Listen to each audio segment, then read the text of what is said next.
موجود یو دی وخت کې د سابقه امیدوار ان32 طارق متین سره طارق متین صاحب دا راته ووایي چې دې وخت کې په پېښور کې دننه د مذهبي جماعتونو هم شته دی، سیاسي جماعتونو هم شته دی. تاسو واحد د جماعت اسلامي چې کوم دا پروګرام د فلسطین په حمایت کې همیشه امداد په شکل وي یا داسې د هغې د ظلم خلاف تاسو اکثر اوازونه اوچت کړي دي، د پېښور خلکو ته څه پیغام ورکوئ؟ جی بسم الله الرحمن الرحیم. نن چې مونږ په اشنغرۍ چوک کې د غزه د مظلوم او د محکوم خلکو سره د یکجهتۍ دپاره ناست یو دلته، دا نن یو ډېره بختوره شپه ده، په تاک شپو کې راځي او نن د عبادت شپه ده.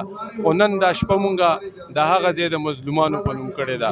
په دې پاکستان کې واحد جماعت اسلامي هغه سیاسي جماعت دی چې هغه د غزه او د فلسطین مسلمانانو په حمایت کې کل کر ولاړ دی او د ظلم خلاف ولاړ دی، او دا ظلم چې هر چا سره کېږي جماعت اسلامي د هغې خلاف سینه سپر ولاړ همیشه، او د دې سزا مونږ ته په الیکشن کې ملو شو چې انټرنیشنل اسټابلیشمنټ جماعت اسلامي د پارلیمنټ نه بهر وساتلو.